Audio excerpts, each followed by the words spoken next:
Hello and welcome to the Manchester is Red podcast, brought to you by the Manchester Evening News. I'm your host Rich Fay, and on today's podcast I am joined by Tyrone Marshall. How are you doing, mate? It's been a bit of a slow start to the summer, hasn't it? But I guess every day is one day closer to the end. That's a very good way of looking at it, Rich. A very good way of looking at it. Yeah, it has been a slow start as far as United are concerned. Anyway, I feel like it's been quite a fairly hectic start to the window generally, I guess. It feels like quite a few clubs are getting deals done early. Chelsea selling everyone to Saudi Arabia and getting money for Havertz and Kovacic. It does feel like quite a lot is happening, just not really where we need it to happen just yet, which I'm sure we're going to touch on over the next 40 minutes or so. Yeah, I guess that is an important note there, isn't it? That in terms of the actual transfer window being opened, it's 2 weeks, nearly 3 weeks or so it'll be. And you know, from United's point of view, that's fine the way things are going. But it is when your rivals start doing business, like you said, City, Liverpool, Arsenal, all buying players, and United know they need to be closer to City at least, and need to try to keep the ground as well between them, and even putting Newcastle in there, they sound close to Tonali. So there's always going to be a bit of frustration when you compare yourself to your rivals. But as we've seen before, winning the transfer market doesn't mean that you win the league, and I suppose that brings us on to where United are now. They're in a slightly difficult situation in that they're stuck with Chelsea over Mason Mount. Both teams reluctant to budge. Chelsea feel that United haven't reached their valuation for the player yet. He's got 1 year left on his contract. United believe that they're close to their limit of what they'd be happy to pay. Bit of bravado in both parts. One team at least will have to, meet in the middle. They'll have to either drop or up their valuation of the player, and at the moment it's just a bit of a standstill. Where do you actually stand on it? Do you think that both teams are just trying to eke a bit more money out of the other, or do you think that it's just a fact that eventually this deal will still get done? I think it will still get done. I think you always see a bit of this with negotiations. I do actually have some sympathy with United over this one. I think they have compromised a lot since, what was the opening bid, 45 million. I think they're up to 55 million now. Chelsea I think wanted 70 and are now saying they'll go to 65. There's been 3 bids, and you look at people at United will point out to the fact that Chelsea dealt very swiftly with City for Mateo Kovacic. They signed Raheem Sterling, maybe that's the best example, last year for 47.5 million. When he wanted to go and had a year left on his contract. I don't see why Mason Mount would be more expensive really than Raheem Sterling. And I know Sterling's not had a great season at Chelsea, but I think if you look at where Sterling was last year and where Mount is this year, you'd think they're pretty similar deals, and Chelsea are trying to flush out an extra 20 million basically. So, I do have some sympathy with United for this. I can see their position. I think what they're finding as well, and I wrote a piece on this yesterday, I think it was, is that they're finding it that it's harder to lose a reputation in the transfer market than it is to gain one. And basically, they've always overpaid for players. They've overpaid a lot for players. There was a report by the Football Observatory last year, which often does some interesting stuff about how they've overpaid for players more than any other club in Europe over the last 10 years. And obviously, that's all subjective to a degree. It's based on their player valuations, but it's very methodical, and it is fairly interesting and often fairly accurate. And United came out on top, and I think there's always a sense that they've overpaid for players. You look at 80 million for Maguire, which they paid pretty much in one lump sum. They basically just kowtowed to Leicester's demands for that. Last July, they were telling us they weren't going to sign Anthony because it was 80 million euros and it was too much. And 6 weeks later, they signed him for 100 million euros. They embarrassed themselves really over Anthony and the way that transpired last summer. And they just kept going and going and going until they met Ajax's price because Ten Hag wanted him that much, and they'd started the season terribly. And when you do that, you gain a reputation for being a soft touch in the transfer market, and I think that's where United are, and that's probably what Chelsea see. And Chelsea have the Kovacic example isn't a perfect one because he is 29. There is a difference there, but they did a swift deal with City because it was a reasonable fee, and also because they know that City will just walk away from deals if it gets too expensive. They've done it with Maguire and Fred and various other players, and maybe that looks like genius now from a City point of view, but they have got a firm valuation, and they will say no. They will say no. City did it with Van Dijk, which maybe doesn't look as big a stroke of genius. So United need to show that they've got that within them, because when they do things like Anthony last season, clubs like Chelsea will continue to try and take the mick out of them. So I do think that United are doing the right thing this time. They do have a limit. We know, as we'll come on to, that this is a pretty tight transfer window in terms of funds and what they need. And I think, they've said all along they have a limit with Mason Mount, and it seems they've hit their limit. And fans might not think there's much of a difference between the 55 million on offer and the 65 million Chelsea want. But it's not just a £10 million extra. It's potentially £10 million extra on every deal, because all you do is continue that trait of being a team that can be fleeced, or a club that can be fleeced in the transfer market, basically. And once you've got that reputation, as they're finding out, it can affect every single deal you try and do. Exactly. And you mentioned that, I know that we must sound like a broken record to some degree on this podcast, but there's so much mitigation, there's so many cogs, aren't there, that they're all interlinked this summer, really, in the way that United are going to be operating. So, like you said, you can see why the club as well will want to have performance-related add-ons, so that the initial outlay is as low as possible. We always say that, as we'll get onto maybe in the second act, that player sales will play a huge part for United, regardless of the uncertain takeover situation. But right now, United almost have to operate in a worst case scenario. They've almost got to operate as if they're not going to sell all the players they want to sell, and they've not going to have that cash injection of a potential takeover, because until that's happened, you just can't be spending that money and making bigger problems for yourself further down the line. So I know that people say Man United sort of strapped for cash and boo-hoo, they can only afford £55 million, but it really is that sort of situation, isn't it, where there's so many finite details, and particularly because there's other areas of the squad that need to be improved, it is difficult to say now, just how much United can chase Mount. But would you say, I know we spoke about this earlier today in work before we started the podcast, from my point of view, I do think striker and goalkeeper are bigger issues than midfield. So how long can United keep pursuing this midfield situation? It seems, obviously it's not, everyone knows they're prioritising the addition of a striker, but it is maybe a bit confusing that there's all the noise about the positions United want to strengthen, and yet it seems a midfielder would be the most likely first arrival this summer. Yeah, I think the case for signing a midfielder got stronger and stronger as the season went on, and particularly the end of the season. Christian Eriksen had a decent season, but I think his performances in the final weeks of the season were a long way away from his performances at the start of the season. As we saw, there's not a lot of depth there, really. Sabitzer's gone and isn't going to come back. Fred and McTominay aren't really of that quality.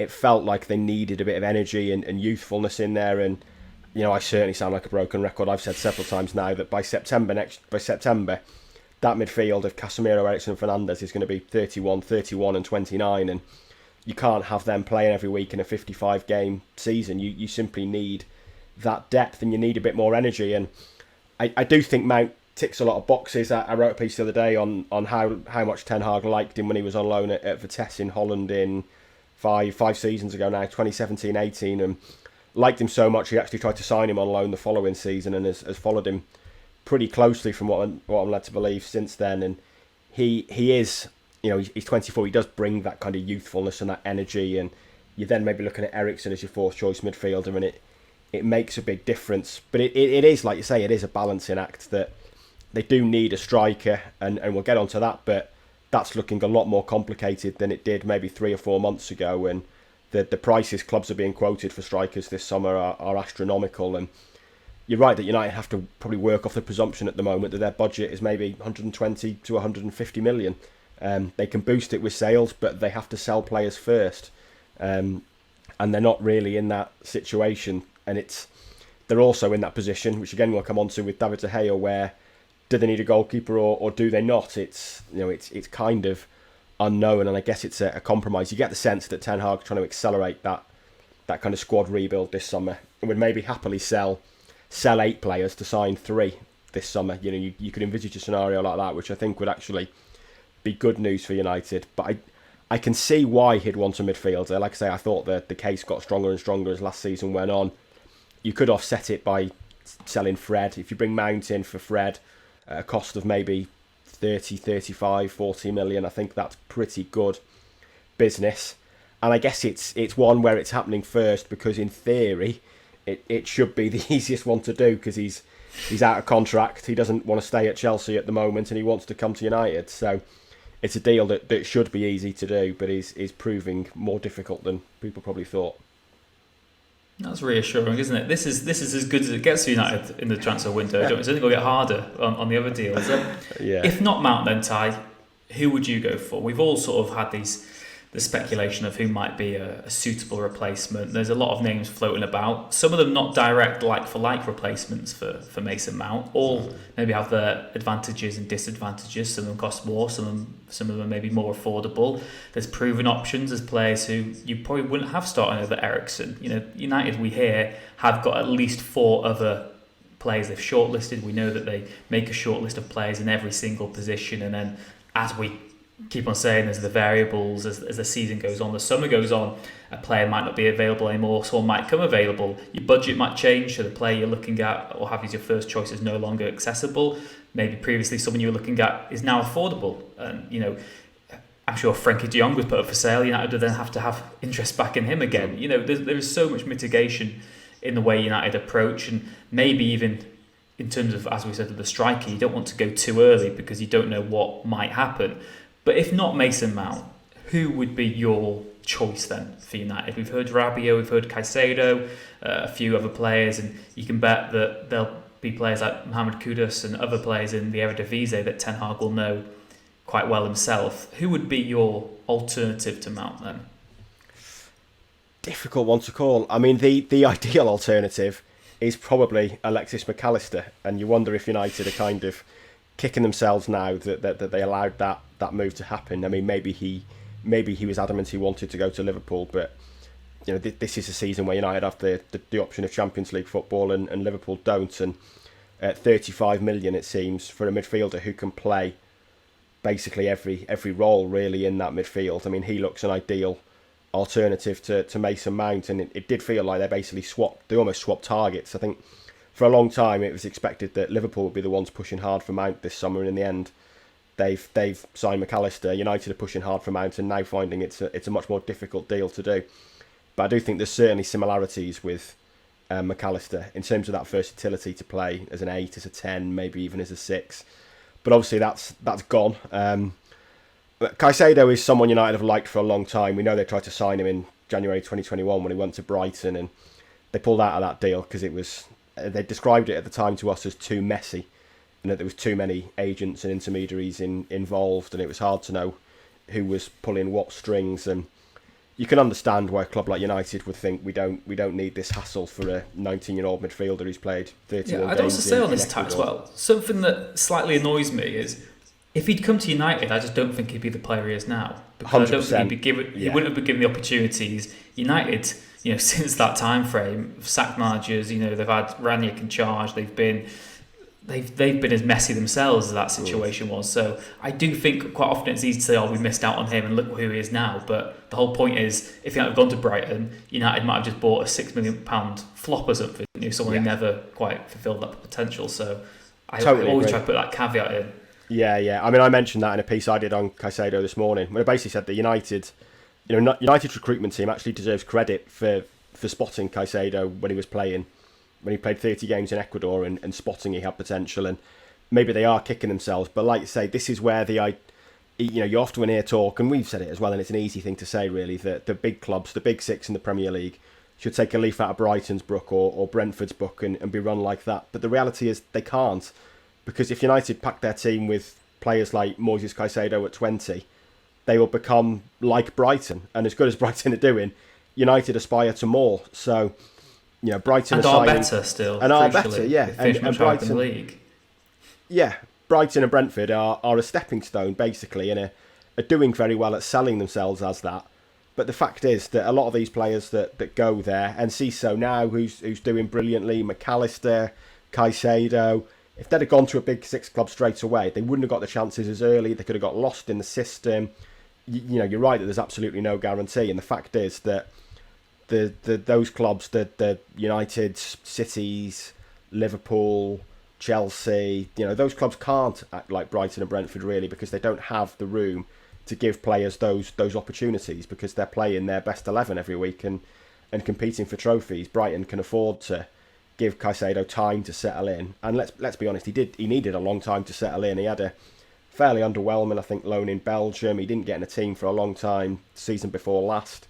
So he did need that time, and he's exploded now and looks a great player. But he went to the right club rather than coming to United in January 2021. And you're right that he probably wouldn't be in this position now. But he is someone that we know they like. He'd be even more expensive than Mount, but he's 21. Has got a longer contract. I think there is an acceptance at United that his situation is different. But like we say, when funds are limited, it's maybe hard to envisage that happening unless they throw a player into a deal. You mentioned Mohamed Kudus there. I know for a fact he's someone that Ten Hag likes as a player, but I find him hard to really pigeonhole. You look at, I can't say I've seen a lot of Ajax this year, but you look at where he's played and the odd game you see in the Champions League. I think he played every game as a false nine. In the Eredivisie, he's playing attacking midfield. He's playing in midfield. He's right wing as well, yeah. Right wing. In the World Cup, he was striker. He was basically a striker again for Ghana, yeah. And at that point, I think he's early 20s now, isn't he? I think he's 23, 24, something like that, maybe 22. Anyway, he's early 20s, and he's at the point where he should have a position rather than being so versatile that you're up front 1 minute and in a deeper midfield role the next, and you wonder whether that would kind of play out in the Premier League were he to sign. So it's, there's no obvious replacement there, and if they sign Caicedo, like we say, he's a very different player than Mason Mount. I think they've maybe got similar skill sets in terms of that energy and that pressing, but Mount will give you a lot more going forward than Caicedo, I think. It's hard. I think it's hard to see where they land at the moment if they do go for an alternative.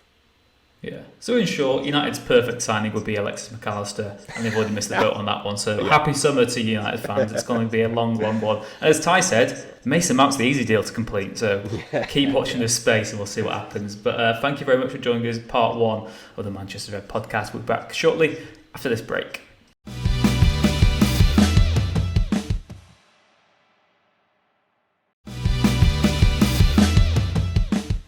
Well, Ty, we mentioned earlier in the podcast that player sales will be crucial for United this summer, not only because of financial fair play regulations, but United just quite simply need to cut the fat on a bloated squad. There's a lot of players who are out of favour but still have a decent price tag attached to their name as well.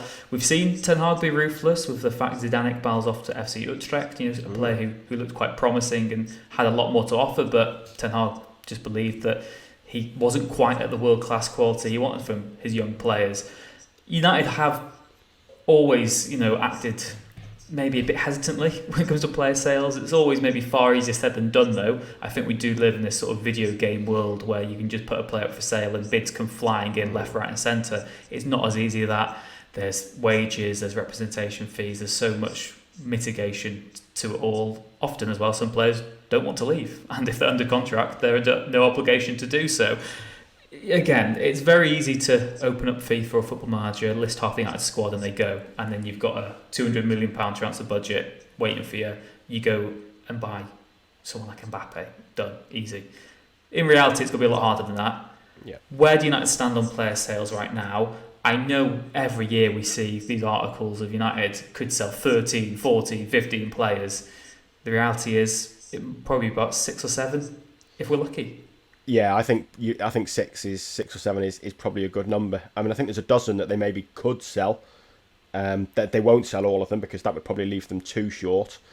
There's already a few that have obviously left on free transfers or are going on free transfers. But players like Bailly and Telles for certain can go if they can find a buyer for them. They need a bit of Saudi investment, don't they, to be able to get Al Hilal or something to buy Bailly and Telles for them. And then after that, there's plenty that could go. Brandon Williams is another, I think, that would be sold in an instant if there was a reasonable bid that came in. And then you're looking at more senior players. I mean, Henderson is, we know Forest wants him. Samuel's done the story today. Even though he's off, workaholic, he puts the rest of us in a bad light about Henderson still expecting to go to Forest. And that is one that is basically being held up just because of what's happening with De Gea and the uncertainty over keepers. And the thing is, a lot of the sales, United could sign Mount and sell Fred, maybe even sell McTominay. That's kind of a one-in, one-out basis. They could sell Alanga, I think, and Palestri, say, without really needing to replace them. They've also got Ahmad coming in. But if they sold Martial, maybe they need 2 strikers, and you know how hard it is for them even to sign one. They could use Rashford, I guess, as a kind of a backup number 9 and playing on the left. But Maguire is another. I think I've said several times now, I think it makes sense for Maguire to go this year. But it does leave them short defensively.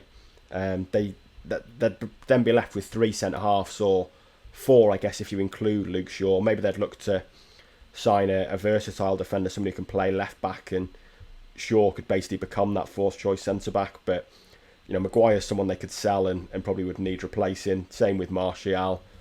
The midfield, you can probably sell 2 of Van der Beek, McTominay and Fred, but you need to find a buyer for Van der Beek. He's, you know, when I've been doing sales stories, I just forget he even exists, to be honest. It's you know, he's played so rarely, and obviously he was unlucky last season with the injury, but it does feel like there's not much future for him. So yeah, I think there's an awareness they need to raise funds to complete what they want to. Even if they only sign 3 players in the transfer market and sign a keeper, a midfielder and a striker, you're probably looking at pushing 200 million, 180 million, maybe 200 million. So I think there's an awareness they need to sell players, and there's probably a versatility as to who exactly that would be, beyond the obvious ones like Williams, Bailly, Tellez, maybe Henderson. After that, it's see what interest there is, I guess, and take it from there. But some like Martial, I mean, it's hard to see there's an obvious buyer for Martial. He did okay last season, but he's just so injury prone that any club knows they're taking a risk on him.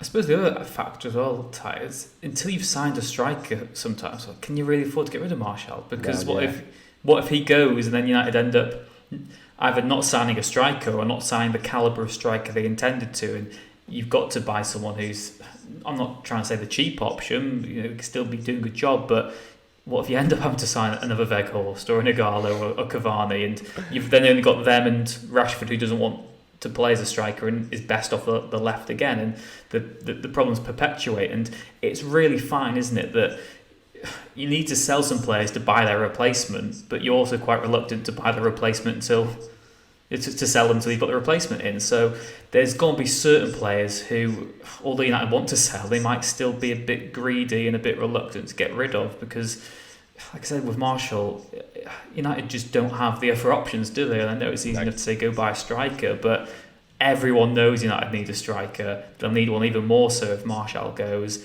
They can demand a bit more money, and what if it gets to another situation like we're in with Mount? What if they say, that's the fee we want? United offer it and they go, actually want a bit more, and it keeps getting dragged out. And particularly with last summer as well, the way that played out, you know, United had already lost enough momentum, really. They'd lost their opening 2 matches and then they reinforced again.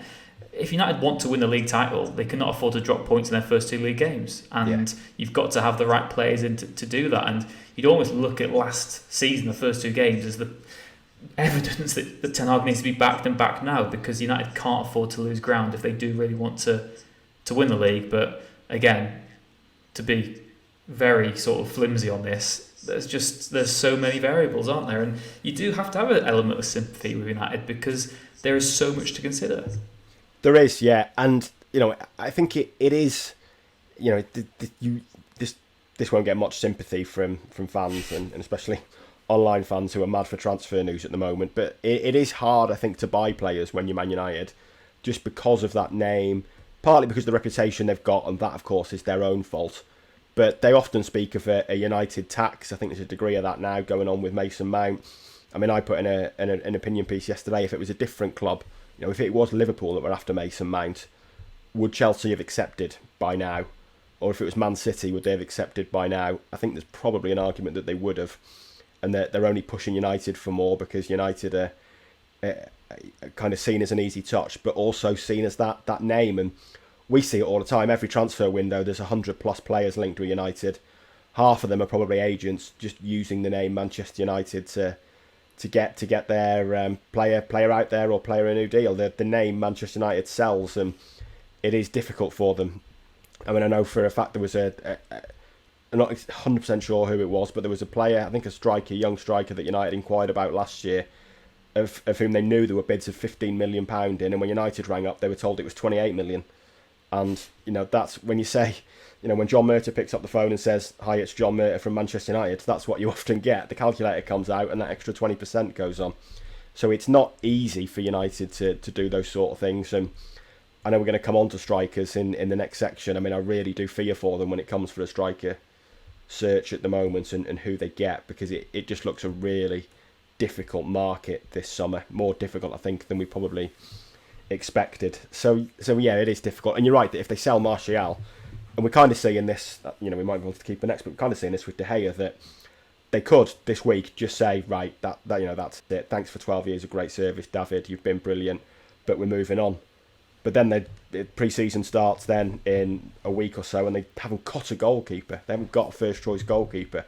They've got Dean Henderson, who wants to leave, and Tom Heaton, who's 37, and also wanted to leave in the summer and wanted to go and play more regular football. So if they do take that approach with De Gea, it leaves them wide open, and you could see an argument that they end up having to compromise there as well. Yeah, I mean, like you said, they might as well touch on De Gea, because that is again one of these situations that's very fluid. Lots of things could happen on that. Right now, as we're recording this on Monday, it's still no closer maybe to agreeing those terms. He's still technically out of contract on Friday. That, of course, doesn't mean his time at United would be over by any means. He'd still be able to re-sign United if he wanted to, if an agreement could be reached. But I suppose what is so perplexing, Ty, is United had the option of an additional year that expired last month. Obviously, United were keen to get him on lower terms anyway, so you can understand why they passed at that. But if they definitely want to keep De Gea, there was an easy option there to have him for an extra season. It's the fact that it's gotten this far, isn't it? 4 days left now, 4 full days to get him signed up for a longer term deal if United want to, while they're still in control of it as well. But we're still no close to knowing definitively, and lots of talk about players who could come in and replace him. I think we all know that De Gea isn't going to change his style of play. He's still a bit of an awkward fit. Yes, he's an amazing shot stopper, but he's also flawed as a modern goalkeeper. There's lots of his saves are redemption saves after earlier mistakes, whether he's not looking for the ball properly, whether he's misplaced a pass. But I guess that whole indecision does still sum up a key issue at United, that some of these ruthless calls are still being tainted by sentiment, perhaps. Would any other club keep David De Gea going into next season? I know Man City didn't. Pep Guardiola got rid of Joe Hart immediately because he just thought we're never going to be where I want us to be with him in goal. And I suppose it's still a tricky one. There'll be fans who are on both sides of the camp really on this one. Yeah, there will. The Guardiola example is right, but they also signed the wrong keeper for a year. They had unlimited money and still signed the wrong keeper in Claudio Bravo. They'd have probably done better that year with Joe Hart in goal, and they have enough backing to have got it right a year later with Ederson, and he is perfect for City. There is certainly an argument for being ruthless, and I'm guessing here, but my opinion would be that Ten Hag is probably leaning towards being ruthless. But like we've said, you run the risk then of starting pre-season training without a first-choice goalkeeper. And again, this is a little bit of guesswork, but the fact it's reached this point and we're still being told, I was speaking to someone about this morning, we're still being told, let's see what happens this week. We could still speak to him beyond Friday. There could be an agreement this week. Let's see what happens was basically the tone of it. So it's still very, like you said, very fluid. He could re-sign, and you just get the impression, putting 2 and 2 together, that they're maybe looking at that goalkeeper market now and trying to decide whether there's a deal to be done before they make a decision on De Gea. If they were to make a breakthrough for Onana this week, say, then you get to the point with De Gea where you say, right, you can go. If Inter Milan continue to say, if Inter say Onana's not for sale, or we want 70 million or something like that, and there's no alternative, maybe you back down and you say, we'll keep De Gea. That's kind of what you mentioned about striker, that you want to know what's happening with an incoming before you let sanction an outgoing. And they can afford to be relaxed with De Gea, because the fact is he's been able to speak to clubs overseas from January the 1st, and he's not signed anything. He's still open to signing at United, so they can afford to be relaxed. I guess if they want, they can afford to let it run beyond Friday. You would think there'd come a point where De Gea might think, I'm being made a mug of here, but we do know that he does love it at United. spoken to him enough in recent years to know that he is genuine in his affection for the club and how much he loves playing here. And he said last summer he'd want to finish his career here. He's said a few times in mixed-zone interviews this year that the contract will get sorted. Obviously, it hasn't done. And I still think, I still would lean just towards that it won't happen, but it still wouldn't surprise me if we got to Thursday and United just thought we literally just cannot afford a new number one, and you have to compromise. And I think at some point in this window, I think United will have to compromise. I don't think they can end this window with the squad that Ten Hag wants. I think it's probably too hard to get to that position. And maybe we're a bit away from that anyway, but I think in an ideal world, Ten Hag would probably have Mount, a striker such as Kane, and a new goalkeeper, maybe an Arne, come the first day of the season or the end of the transfer window. I think that's pretty unlikely, to be honest. Never say never, because we know how hard Ten Hag pushes his recruitment team and pushes the limits and pushes his football directors. I think he oversaw Ajax's 3 most expensive transfer windows ever. He's overseen United's most expensive transfer window. He will keep asking and asking and asking for more money, which most managers do, to be fair. So you'd never say never, but just looking at the market, it feels like a hard market for United to make that happen. So I do wonder if there'll come a point maybe later this week where they just think we can't get a goalkeeper as well, and they have to compromise and keep De Gea and sign that new deal. Yeah, and of course, like you said there as well, De Gea is still better than having no goalkeeper. You can't just get rid of him and then say, well, next season, we'll have Heaton and Bishop, and they'll get us to the Premier League title. United's, as much as De Gea is flawed, he's still a very good goalkeeper that lots of teams would want. And I know you might say, well, why don't they want to sign him now? It's not as easy as that. But United still, I don't think, would have too many problems or too many worries if they went into next season with De Gea. There might be a preference not to have him and to have someone else, but it's not exactly the worst plan B to fall back on it if required. Thank you very much for joining us for part 2. We'll be back shortly after this break.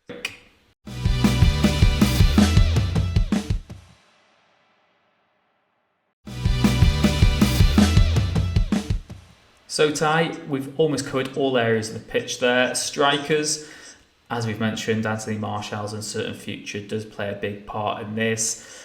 Every other striker seems to be bracketed very close to the sort of £100 million mark at this moment in time. United will have to spend big if they want the striker of the quality that they do desire the most.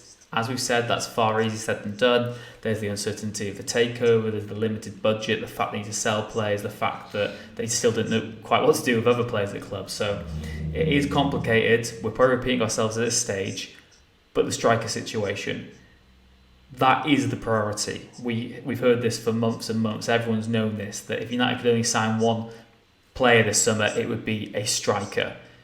Is there even then an argument to say, go and do that?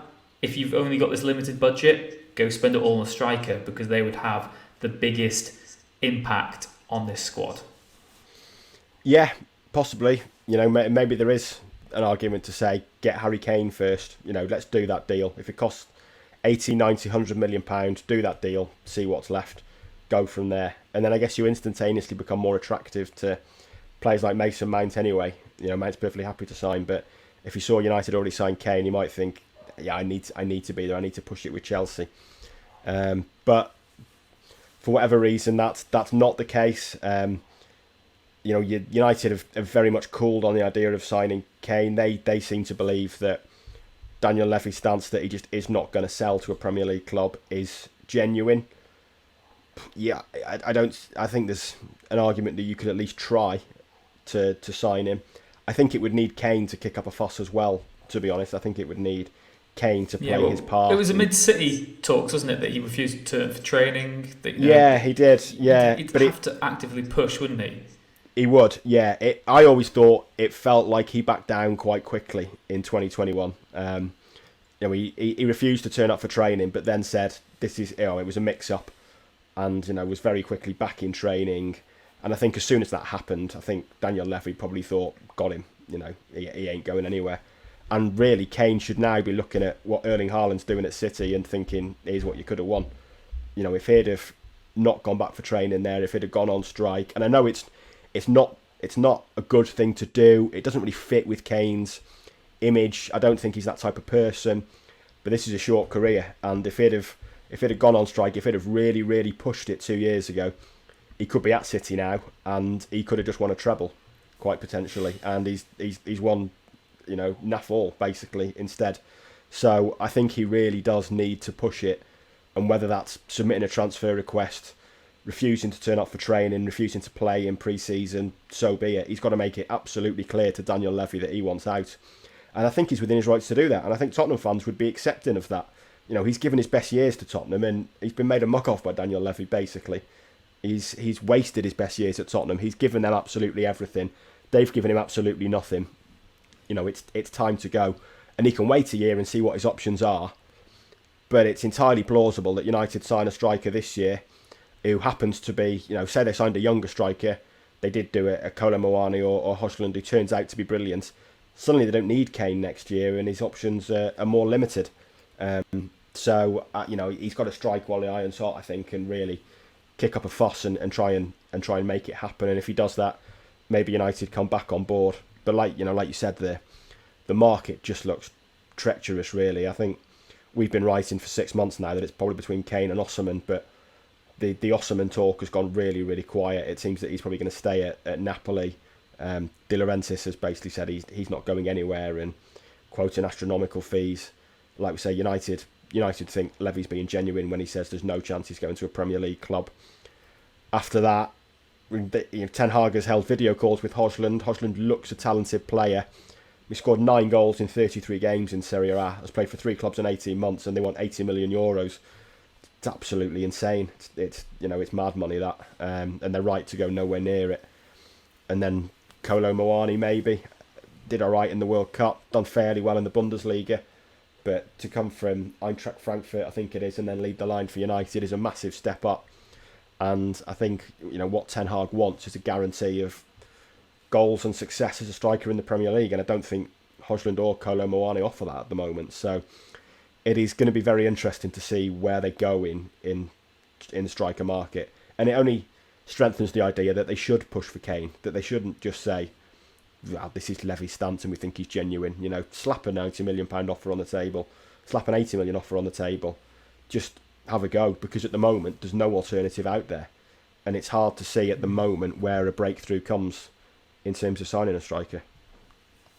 Now, like you said there as well, I just don't know how you can move on to another target until you've given it your all on Kane. I mean, I do personally, my opinion is that if you've got a limited budget, 120 maybe to 150 million, just say, yeah, we'll spend all that on Kane, because he is the player that will change a squad the most. And yes, you might be, any other additions then might rely on selling players first, and you might not be able to strengthen everywhere you want, but we've all known, everyone knows United need an elite striker. It is just the bottom line that if you want to be as good as Man City, you need a striker who's as good as Erling Haaland, who can match those figures. Harry Kane was the only person who managed it last season. His achievements maybe even better than Haaland. So it's got to be Kane. You've got to give it your all first. And like you said, I just don't really like this almost reluctance from United's point of view that's, oh, well, let's not bother. And he said, Levy said he's not going to sell them to us. At least try.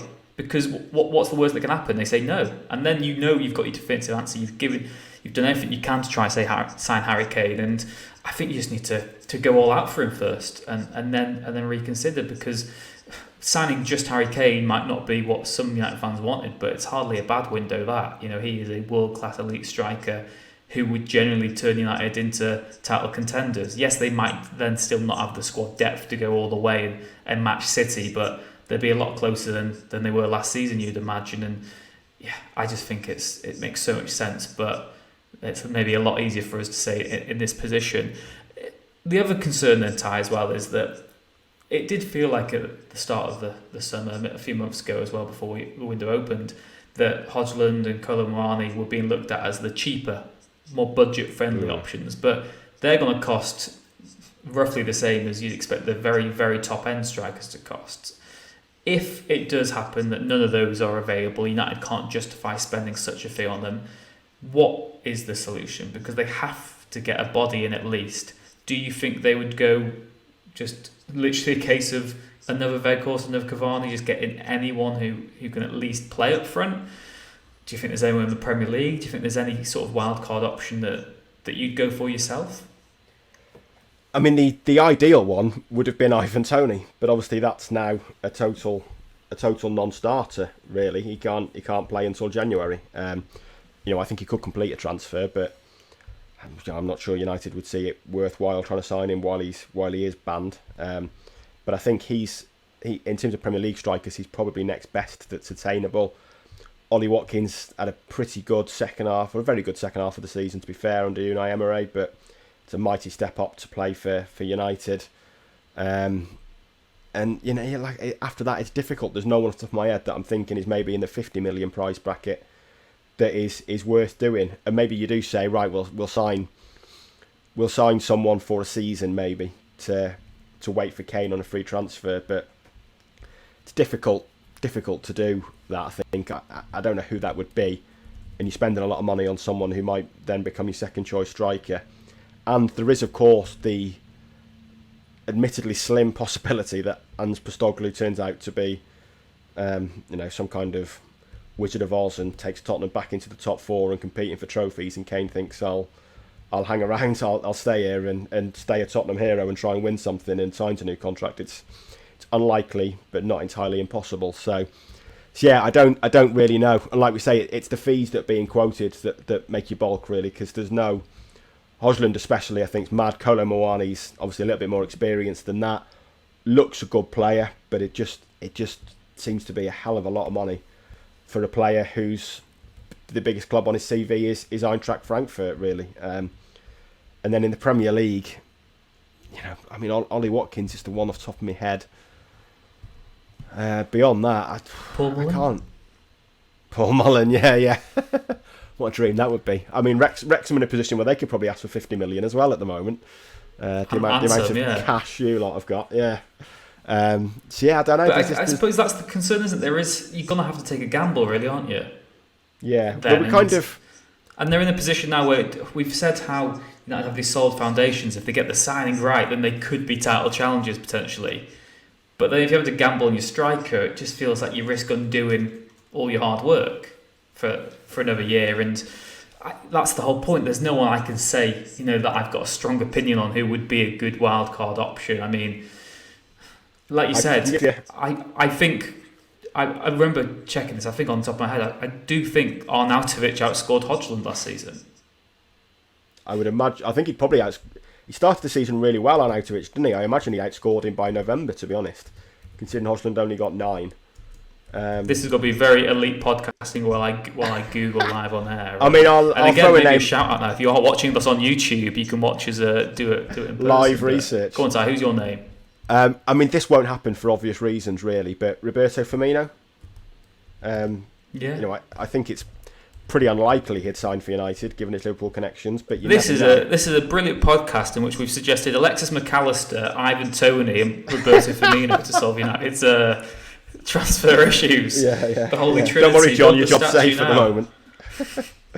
I mean, he's a proven Premier League striker who would do a job for 2 seasons maybe on a free transfer, and there are obvious barriers to that move. I mean, I don't think he's got any antagonistic history with United, but he played for Liverpool for a long time, and I can't imagine he would. And having just googled him to check he hadn't signed for anyone, it looks like he's close to signing for a club in surprise Saudi Arabia. So they can probably offer more money than United, and like I say, there's obvious reasons it wouldn't happen. But he's the type of free agent that you'd think, he'd do a job for a year. But United shouldn't really be in the market for someone who should do a job for a year. And like you were saying before, in terms of trying for Kane now, I mean, what's the better window? Kane, Mount and De Gea stays as number 1 next year, or Onana, Mount and Martial stays as striker next year? Because that might have to be the sort of compromise that United and Ten Hag make at some point, and have to decide which is the preferable option. Yeah, exactly. I know what my answer would be there. Just to point out as well, Højlund scored 9 in Serie A, Arnautovic got 10 across the entire season. Højlund scored more obviously he had Champions League qualifying, he scored in the Cups as well, but there is no guarantees there. But I suppose what Ten Hag has proven to a degree is if there is a player that he feels is worth taking the risk on, there might be someone who is out of the blue, who he knows, who did play in Eredivisie or whatever, or someone he's worked with previously, I suppose he's got enough credit in the bank for that risk to be taken, but who knows, I suppose. And I suppose that is the uncertain message that still lingers over United at this moment in time, and we shall see. And of course, you can keep up to date with all the transfer news on the Manchester Evening News website and on the Manchester is Red podcast throughout the summer. Again, another plug for our YouTube channel. If you don't already subscribe, make sure you search for us on there. And also, for those of you who have TikTok and are down with the kids, we are on there as well if you want to see some of these clips. Never heard of it. On another platform or whatever. I don't really understand it, but I've been told to plug it. Ty, thank you very much. Thank you, Rich. I was about to say, I understand TikTok as much as you understand suggesting transfer targets, but a fair one. I think I forgot Sandra. But yeah, thank you very much. And yeah, if you're watching on YouTube, comment below, let us know who you think would be a good option for United this summer. Maybe give us your best case and a wild card suggestion as well. Anyone we've not thought of there. You're probably going to say how nonsensical most of our suggestions were, but we enjoy that anyway. Take care, thank you very much, and join us on Friday. We'll be back at the same time, and we'll see you again next time.